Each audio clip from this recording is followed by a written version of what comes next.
Hello, Achiever. My name is Tim Shurr, president of Shurr Success Seminars, and I am super excited that you're here. So, today we're going to talk about how to be happy. Now, a lot of times people think that happiness comes from outside of them, but I'm here to tell you that success and happiness is an inside job. What you are feeling is directly because of what you are saying to yourself, not because of your circumstances. So many times we've been led to believe that if you just have enough money, if you have a nice enough house, if you have a good enough relationship, if you like your kids, right? If you have enough of the toys, if you drive a nice car, if you have enough security, which is usually what we're told is money, then you're going to be happy. And that is not the case. Happiness comes from believing in yourself, from having a set of beliefs that allow you to feel peaceful and grateful inside. Happiness comes from learning how to get control of your mind and your thoughts and your thinking and what you're saying to yourself and what you're focusing on.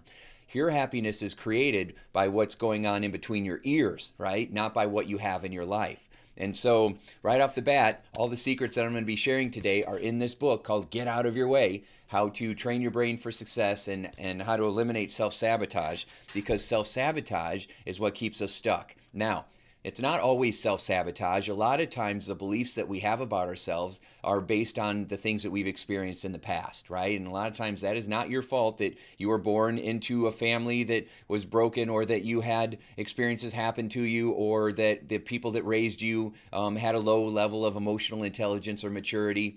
However, we want to own our situation. We've got to be able to take responsibility for where we're at. Responsibility just means the ability to respond. It puts you in control. It doesn't mean it's your fault for the things that have happened, but it does mean that you've got to own it, or you won't be able to change it. If you walk around telling everybody all the time why you're stuck, and you don't know the parents I had, you don't know what I've been through, you don't know the abuses that I've suffered, all of that is valid. However, it's not the abuses that you suffered that are keeping you back, that are holding you back. It's the beliefs that came from it. It's what you now believe. It's what you now say to yourself. It's what you now focus on. That's what's keeping you stuck, and that will also be what ultimately sets you free and gives you a sense of happiness and peace. So if you Google how to be happy, you're going to have a whole bunch of pop psychology stuff that says do yoga and drink tea and pet a cat, and all that stuff is great. But if you don't believe that you're worthy, if you believe that the world is evil and it's going to hurt you, if you believe that no matter what you do, it's not going to work out for you, then it won't matter. All that other stuff won't matter. In fact, you won't even do it. And when people are nice and loving to you, you won't trust it and you'll bat it away. Okay, so that's why success has to happen from inside. That's why your happiness has to come from inside. Now, a lot of times people think, well, I'm supposed to be happy because I've achieved all this stuff.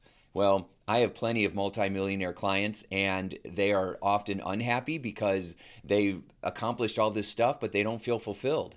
They feel empty inside, and they don't know what to do because they have the money, they have the trips, they do the mission work, they do all these other things, but they don't feel fulfillment inside. And it's often because they don't have a mission, or they don't have a sense of gratitude, right, for what they have accomplished, because they've worked so hard to get it that they've destroyed their relationships in the pursuit of money, or they just have these beliefs that are holding all of us back, right? And they have them too. Even though they created success financially, they still are riddled with the same insecurity and fear of not being enough and stress. And they haven't really learned how to have that loving relationship with themselves, which means that they haven't really been able to have that loving relationship with those around them either. And so what they're missing is that connection.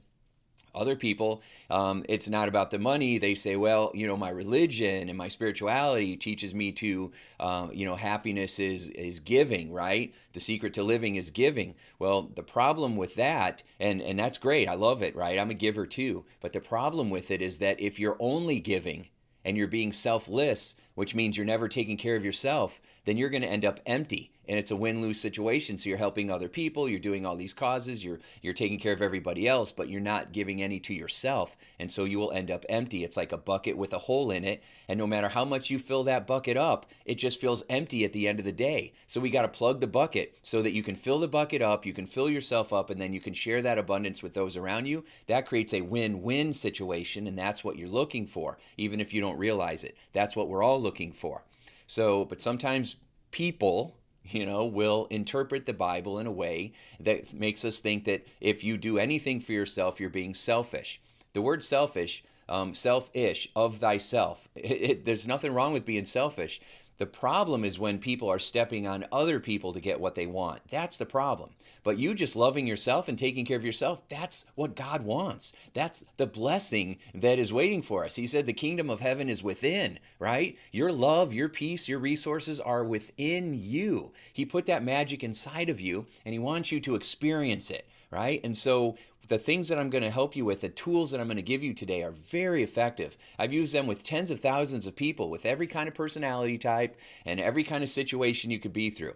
So one of my specialties was helping people to overcome post-traumatic stress, right? So that means that these people have been through the worst of the worst of the worst. And what I've seen is their ability to overcome it and set themselves free. Because again, it's not what happens to you, it's the belief that comes from it. It's what you now think about yourself, others, or the world around you that matters more than anything else. So Dr. Wayne Dyer said it this way. He said, if you get bit by a poisonous snake, it's not the snake bite that paralyzes you. It's the poison that's left inside. And if you don't get that poison out, if you don't get it out of you, that anger, that hurt, that resentment, that fear, if you don't get the poison out, then that is what poisons us. That is what keeps us stuck. Okay, and a lot of times holding a grudge, not forgiving people, building these walls up to protect ourselves from other people is what also makes us a prisoner. It locks us in. And so being able to get the poison out by upgrading your beliefs, changing the way you're talking to yourself, that is what gives you freedom. So you can use your past to strengthen you, or you can use your past to keep you stuck and keep yourself down. And if you're like, well, I ain't keeping myself down. You don't know who I live with. You don't know what my parents like. I've got to take care of my mom, and she's always been mean to me. And I'm the one taking care of her all the time, and she treats my sister or brother better, and they don't even do anything. That story is not your story. That is the story. That tale is as old as time. Your goal is to learn how to feel so strong inside that, one, it doesn't affect you anymore, or two, you're not around that person anymore. Okay, regardless of whether you're related or not. And if you start to feel guilty, that's because they trained you to feel guilty. That's because they have trained you to do that. It's a dysfunctional setup. And you don't, I've had clients say that, that's not my circus and those ain't my clowns anymore. That's not my stuff and I don't have to take that on. I don't have to carry that. That's their stuff. People often say, how do you deal with negative people? They're always pushing your buttons. How do you get them to stop pushing your buttons? And I said, you don't, because you can't, right? I mean, you kind of can, but I'll tell you how in a second. But instead of trying to get people to stop pushing your buttons, just get rid of the button. If you don't have a button, they can't push it. And that's actually how you get them to stop. If you get rid of the button and you don't have the reaction anymore, then they go away because they can't get that reaction from you anymore, so they try to go get it from somebody else. That's how you free yourself. But it always starts with you going within and working on you, not trying to change somebody else because it doesn't work very well. Okay, so here's what we're going to do instead. We're going to start to take a look at a couple of things, okay? So the first thing we're going to take a look at are the questions that you ask yourself. So William James, the founder of modern psychology, said the greatest discovery of the 20th century is that the quality of our life is being determined by the quality of our thinking, right? The way you think actually improves or holds back your quality of life. Then Tony Robbins came around and said, hey, you know what? The quality of your thinking is being determined by the quality of the questions that you walk around asking yourself every single day. And most of the time, this is happening subconsciously. We don't realize that we're walking around asking ourselves questions. In fact, what we're typically doing is walking around making judgments and asking ourselves questions. And usually the questions that we ask ourselves aren't really questions, because there's already an assumption behind it. So an example of a lousy question, a question that does not move you in the direction that you want, a question that is unuseful because it's keeping you from experiencing the outcomes and the desired results that you want. A lousy question is, why does this keep happening to me? Right?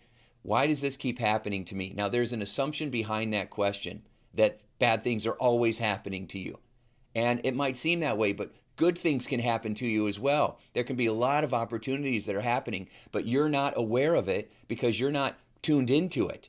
You're so focused on the bad stuff happening and how to prevent the bad stuff from happening that that's what you keep getting more of because you keep thinking about it. You keep focusing on it. What you think about expands. What you focus on the most, you move towards. Earl Nightingale in the 1940s wrote a great book called The Strangest Secret. And in it, he said that the strangest secret is that what we think about most of the time, our life becomes. So I show this little postcard to my clients all the time. What does that say? Say it out loud. What does that say? You're either saying nowhere, or what else can it say? Nowhere, or now here. Okay? This says your results are nowhere to be found or now here. Okay? It just depends on where you put your focus. Where you put your focus. So you can say my results are nowhere to be found or my results are now here, baby, just depending on where you put your focus. So let's see if you're getting this. What does this say? It says impossible or I'm possible. Dun, dun, dun, dun. Okay? Depending on what you say to yourself. Both are true at all times. Both are true at all times. Okay? You just have to decide which it's going to be for you. And yes, you get to choose. Now, I'll be honest, sometimes people would rather play the victim because it feels easier. I don't want to have to choose because then that makes me responsible and then I'd have to actually change things. And then I'm really scared that what if I can't change things? What I'm really afraid of is that I'm not going to be good enough. And so if I just do all this other distraction and dissociating and getting caught up in drama and overeating and drinking and smoking and shopping and gambling and all the other stuff that people do, if I just keep doing that, then I don't have to address the real stuff because I'm afraid that I really won't be able to, and then I'll know for sure that I'm no good. And that is the big lie. Because if you actually do the real work, you'll discover that you are good, that you are whole, that you are enough, that you are worthy and valuable. No matter what you've gone through, no matter what mistakes you've made, everybody makes mistakes, right? We apparently had one perfect person come through life named Jesus, and what do we do to him? Okay, so everybody makes mistakes. I've made huge mistakes. I've screwed up more times than anybody. In fact, I screwed up so many times that all there was left was success. And so I get it, right? The only reason I'm able to share this with you is because I have messed up all these things. I was the victim. I didn't want to take responsibility. I blamed everybody else. I blamed everything else for what was going on in my life because I was afraid. I was scared. I was anxious. When people see me now and I'm successful and on the stage or on TV or have the books and all that, they're like, well, you don't understand. You got it together. No, I did not have it together. And I don't have it all together now. Right? A lot of motivational speakers that I meet while I'm going through, their personal life is a train wreck. Okay? They can get on stage and do the show, but their personal life is a train wreck. And so I've worked really hard to try to figure out how to heal those mistakes. And now I talk about them openly and honestly because that's reality, right? There isn't anybody perfect. And so I hope you learn from my mistakes and the things that I've done wrong so that you can avoid those potholes, and keep on going and make your life a little better. Why do I care about that? And why do I care about you? Because I know what it's like to feel worthless, to feel scared, to hate myself, to not know how to get out of being poor, to feel like I wasn't good enough to be able to figure it out, to worry about my looks. When my hair started falling out, I had a lot more hair when I started this journey, and now every day it's like, geez, where'd it go? Right? And now I'm like, I don't think people care how much hair I have on my head. I think they care what's in my heart, right? And so, again, I've gone through all these things, so I understand, and I hate needless suffering. Now, in life, there's going to be pain. You can't avoid the pain, okay? But you can avoid a lot of needless suffering. And most of the needless suffering is being created by what we're telling ourselves and the beliefs that are driving those fears. So, William James said the quality of our thoughts was our quality of our thinking determines the quality of our life. Tony Robbins says the quality of our questions determine how we feel and what we focus on, whether you have what you want and it's now here or it's nowhere. And then what I've been realizing is that we walk around asking ourselves questions and then making judgments all the time. And so the questions we ask ourselves, there's lousy questions and power questions. So a lousy question is, why don't things ever work out for me? Whose fault is this? Why does this keep happening? Why me? Why this? Why now? It makes us feel helpless. It makes us feel like we are at the mercy of whatever shows up in our life, and that's false. Whatever shows up in our life, we have the ability to label it. We can label it, right? Other animals in the kingdom don't really label things. It happened and then they move on, right? So if you're by a pond, if you've heard me and followed me, you've probably heard this before, but if you're at a pond or you're at a lake in the middle of the woods and this eagle comes down, grabs a bass right out of the water, and then takes off, is that a positive or a negative event? Well, it's neither, right? You might say, well, it's positive for the bird and negative for the fish. But in their minds, in the fish and in the bird's mind, it's nothing, right? It's just an event. It's just nature. It's just what's happening. It's just how things go. But a human being will stand there and put all kinds of labels on it. So one might say, oh, that eagle, oh, it's an American eagle, makes me feel proud. And someone else might go, oh, that horrible bird, that poor fish, it's being eaten alive, right?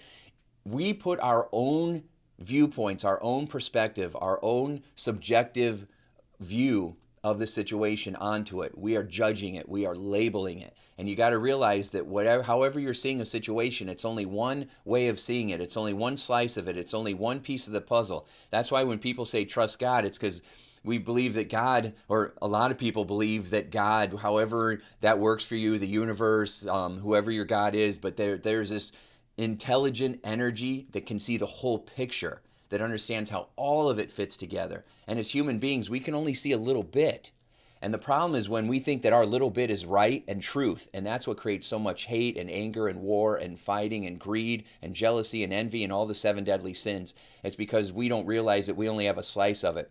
So there's these 5 blind people and they're standing around an elephant and they don't know what an elephant is because they've never seen an elephant. And so one has the elephant by the trunk and says an elephant is kind of like a big garden hose, and another one's pushing against the side of the elephant. He's like, no, an elephant's more like a big wall. Someone else has the tail of the elephant and say, no, it's more like a snake or like something with grass, right? They all have a piece of the puzzle, but they don't have the whole puzzle. And that's how we are too.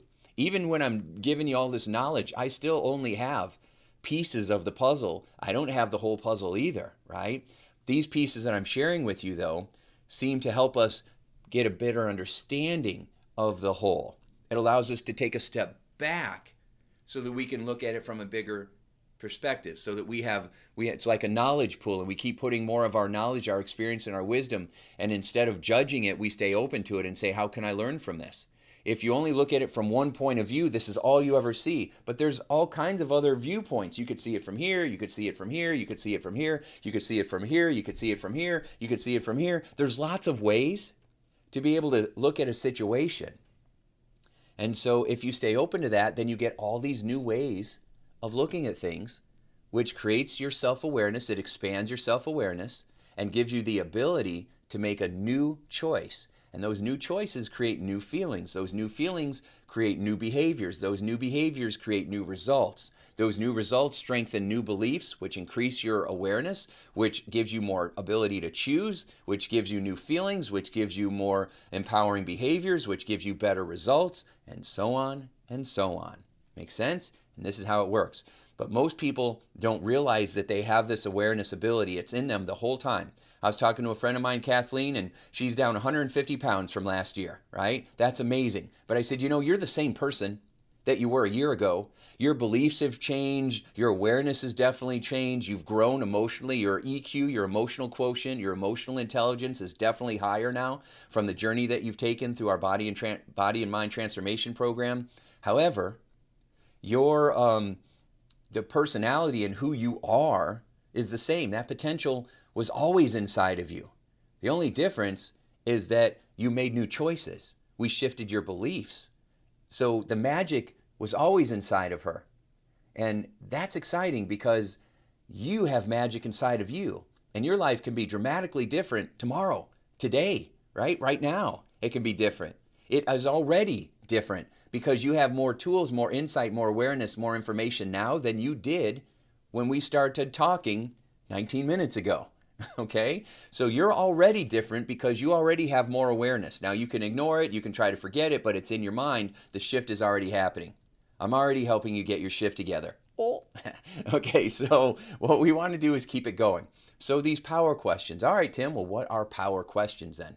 Power questions focus you on the outcomes that you want. They move you towards your desired results. So a power question would be, what's the outcome that I do want? What do I want? How do I want things to go? Okay, that's so important because your brain works like a GPS. You type in the coordinates for where you want to go, and it starts to take you there one step at a time. Even if you get lost, you make a wrong turn, it says redirecting, and it gets you right back on track. So eventually you arrive at your destination. In my experience of coaching tens of thousands of people, I find that people are not focusing on what they want. They're focusing on what they don't want, what they're trying to get away from, and what they're unhappy about. And if you keep focusing on what you don't want, guess what you end up with more of? What you don't want, right? So if you're skiing down a mountain and there's nothing to run into except for a tree way over there, and you say, oh my God, just don't hit the tree, just don't hit the tree, just don't hit the tree, what do you think's going to happen? You're going to go right into that tree because that's where your focus is and your body follows your head, right? And then you're like, how did that even happen? How is that even possible? Because you were focusing on what you didn't want. So when people say, I don't want to procrastinate, I don't want to, I want to lose weight. You don't want to lose weight, right? And you don't want to stop procrastinating. What you want is to feel more motivated. What you want is more momentum, okay? You don't want to lose weight. What you want is a healthier eating habit. What you want is more energy. What you want is more vitality. What you want is to feel confident and look attractive or powerful or sexy in your clothes, right? Or for them to just feel good when you wear it. What you want is to feel proud when someone pulls out a camera. What you want is the freedom to get on the ground and wrestle with your grandkids. What you want, right, is to feel in control. So, but if we focus on weight loss, then we focus on dieting, and that has a 99% failure rate, and then people just go on a diet and gain 5 pounds, or they'll lose 50 pounds and gain it all back because they're focusing on the wrong thing, and that's why they keep getting the wrong result. Well, they keep getting the result that's going to be produced from their approach, right? So you got to change your approach. When I'm coaching people, I always focus on 2 things, your mindset and your approach. And I focus on your mindset first because your mindset is more important than your approach or strategy. You could have the best strategy in the world, and if your mindset isn't there, you'll sabotage it. You'll mess it up. You'll find a way subconsciously to mess it up so that it reinforces what you already secretly believe that is not going to work out anyway, right? If you have that belief that it's not going to work out anyway, but I'll try, then it's not going to go the way that you want, right? So we've got to shift that around. So what are the questions that we ask? What do I want? How do I want this to go? How do I want to feel? And you know what most people say? I don't know what I want, right? I have no idea. And that's because you don't spend any time focusing on what you want. Yes, I do. I think about it all the time. What do you think about? I think about why my life isn't happy, and I think about why I can't make more money, and I think about why, I can't make my relationships, and why my spouse is always so unsupportive. I'm like, you're not thinking about what you want. You're thinking about all the things that you're trying to avoid and what you're unhappy about and what you don't like, which is creating those icky feelings inside of you. And that energy is attracting more things to be unhappy about. Okay? So we think we're doing all these things. We'll argue that we're doing all these things, but we're not. We're not. We are self-deceived. It's called self-deception. When we are creating the very problems and situations that we are complaining about, and we don't know it. That's called self-deception. Happens all the time. You're not the only one doing that. I was doing that. Lots of us are doing that. In fact, everybody's doing it. Unless you work really, really, really hard at being mindful every day, and even then, you're going to slip into it, and you're going to have outside feedback from somebody else because you can't see the label when you're in the bottle. Quote from Scott McFall, right? You can't see the label when you're in the bottle. You've got to get outside feedback so that you can be more objective. And so when you're asking power questions are going to be things like, all right, what is the outcome that I want? And start thinking about it. I don't know. I want to be happy. Okay, great. Well, what makes you happy? I have no idea. Well, there's where you start. What's one thing that can make you like to pet animals, right? You like to go for a walk. You like to read a book. You like to paint. You want to have an adventure, right? You want to talk to somebody. You want to educate yourself. You want to go on a vacation. You want to explore. You want to learn an instrument. I mean, there's a million things you can do. And if you don't know, then you just pick a couple and you go see what happens. I mean, a lot of people, I said, just go enroll in something and see where it takes you. And the law of synchronicity will start to unfold. The law of synchronicity is basically where things start to fall in place because your mind is looking at an unconscious level. It's looking for opportunities to help you because what you look for enough, you find, right? Whatever it is that you're really seeking, your mind will help you find it. That's why people who seem to be successful are always more successful, because their beliefs say I'm successful, and so they keep finding more opportunities to be successful. And when people are depressed, and when they say I'm just depressed all the time, they keep finding more opportunities that make them feel depressed. It's because of the beliefs that we have, more than your wiring, right? More than how your hereditary, how your genes are, how your upbringing was, how your ancestry is. Your mind is more powerful than all of that other stuff. It's valid, all those other things are valid, but your mindset can overcome all of them. I've seen it in front of me for decades. So this isn't stuff where it's just I've read it out of a book. I've been sitting in offices like this for 24 years, helping people all day long. And so this is just what I've seen. So when I share these tools with you, this stuff works. It's proven. It works. You can believe it or not. It doesn't really matter. It's going to work anyway. Will it work for you if you use it and use it consistently? Well, or you can not use it. You can just click off the video and go keep doing what you're doing. You can do that too. See, you have a choice. You have free will. You always have a choice. And so because you have a choice, you can't blame your unhappiness on anybody else anymore. You can't blame your circumstances on anybody else anymore. You have to own it. You have to be responsible. You have to take responsibility. You don't have to own the behavior of others. And yes, things do happen in life that are out of our control, but we can still own the situation and say, you know what, I'm just going to decide, like Shakespeare said, that I am a character, and the movie is and the world is my stage. Everybody in it revolves around me. They're all characters in my life, and now I get to decide how I'm going to respond to them, how I'm going to show up, what I'm going to do. I'm going to choose my responses to life instead of emotionally reacting based on my old programming from the past. Now, let's keep focusing on a couple of things that you can do right now, because we can't fix everything in a short little YouTube video, right? But what we can do is start to focus on how you can feel stronger right now. So we focus on the quality of the questions you ask yourself. What resources do I have? Who can I reach out to for support? What can I do to feel more empowered? What feelings would I like to have? What's one thing I could do to start to have that feeling? So figure out what feeling you want. Calm, peaceful. If you say, I don't want to feel anxious, I don't want to feel stressed. Well, let me tell you about that. Okay, I spent most of my life with anxiety, with that deep fear that something bad was going to happen at any time and I couldn't stop it and I didn't know when it was going to happen. So that deep fear of feeling out of control and I wasn't going to be good enough to handle it.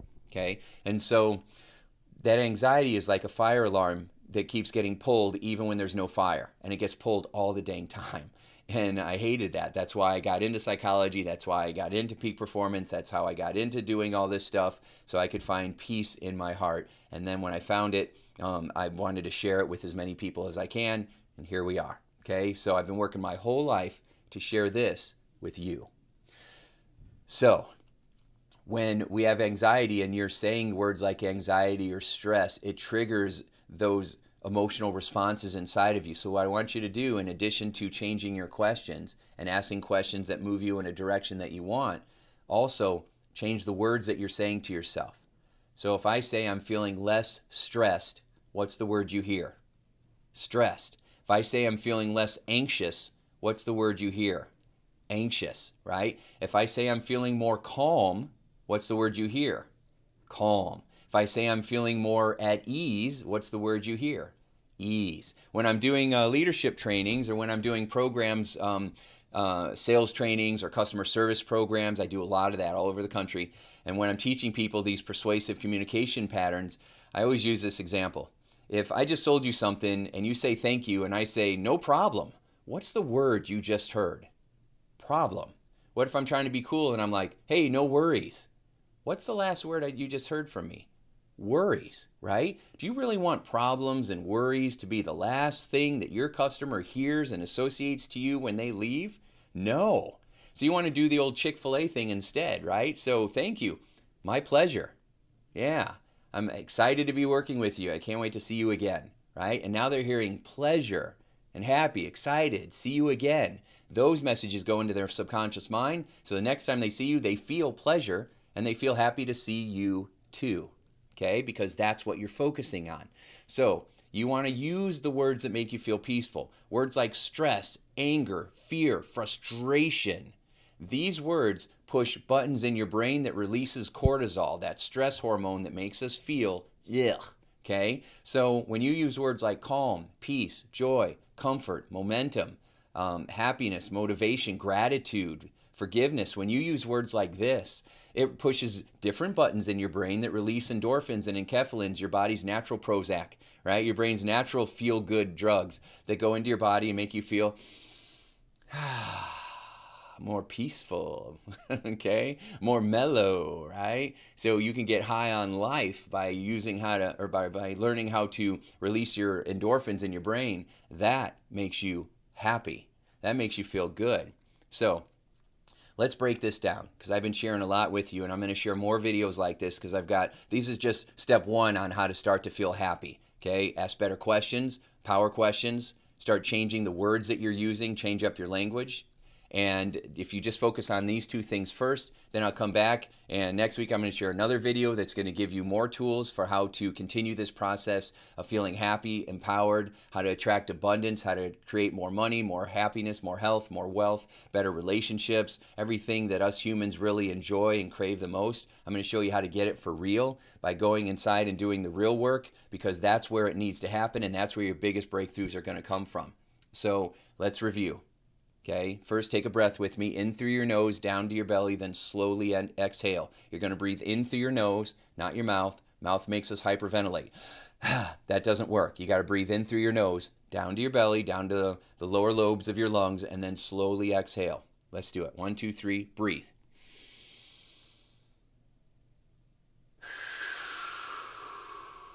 Like you're letting the air out of a balloon. I always imagine a Muppet. You ever see a Muppet when they're like, ah? Okay, that's what we're going to do. So breathe in, breathe.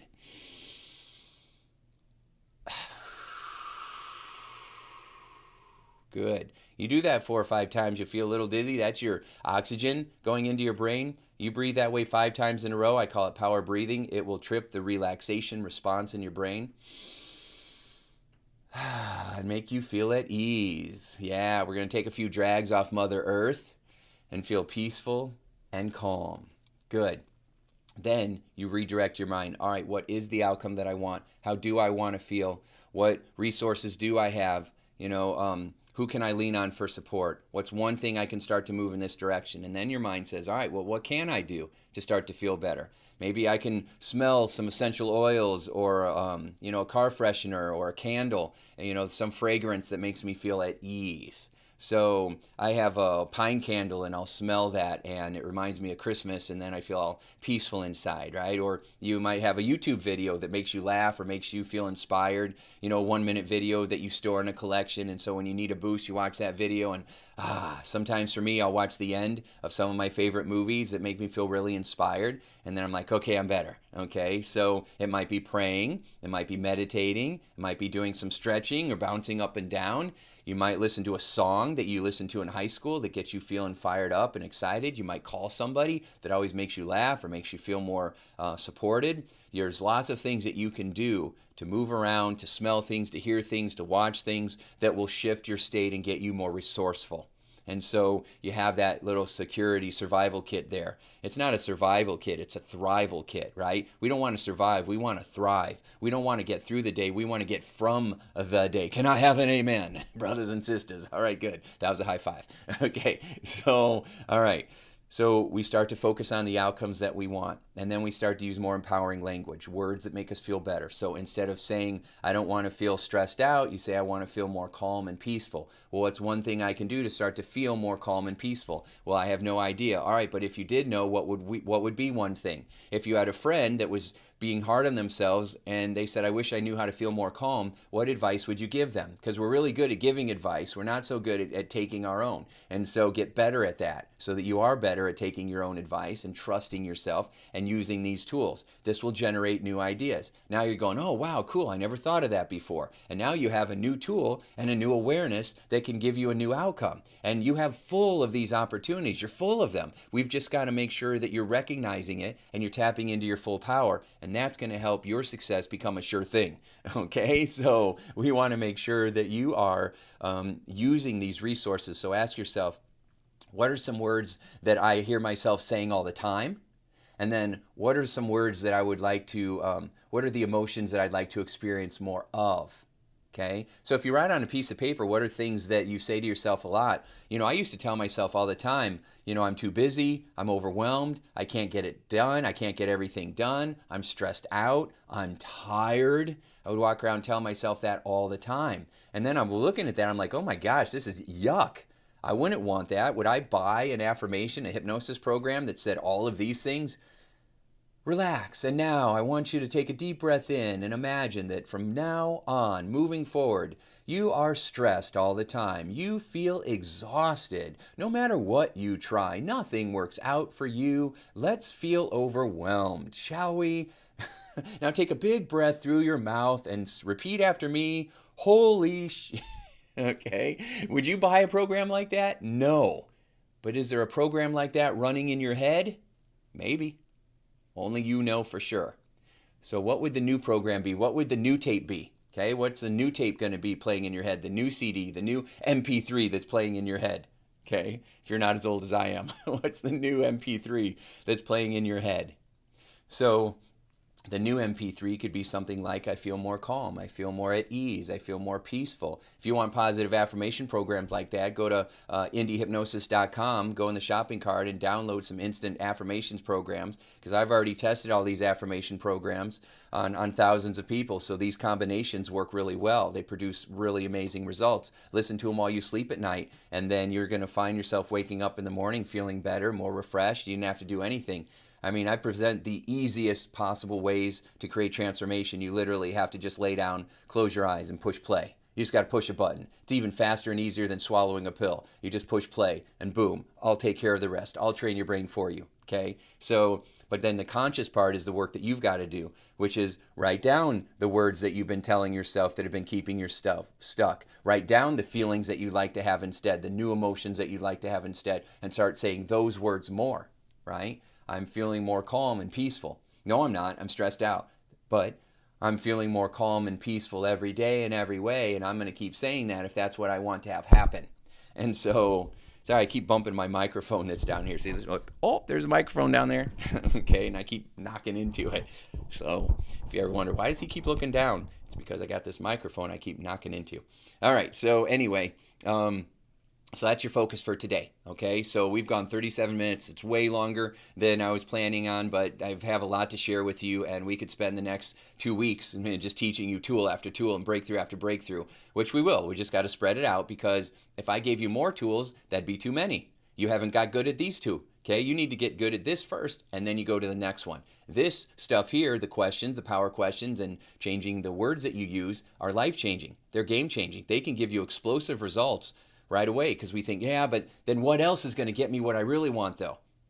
This is getting you what you really want. It's your fear that's keeping you from doing what you're supposed to be doing, right? Instead of jumping from one thing to the next and the next and the next, which gives you a whole bunch of 1-foot holes, which never gets you drilled down deep enough to hit oil, what you got to do is pick one hole and drill deep, right? Drill deep into your mind. Get really good. Create some mastery with one tool. You know what mastery is? Mastery is when it doesn't require conscious effort anymore. Your mind's just doing it for you now, right? It's become a habit, a really empowering habit. That's what you want. So you want to create mastery with your power questions, and then with your with the words that you're using. So down in the description part of this, I'm going to go ahead and put a link where you can download the power questions so that you can work through those, and that'll give you a guideline that you can carry around with you. So print it around, have it on your phone, and really just everywhere you go, pull out your questions and say, all right, what questions do I want to ask?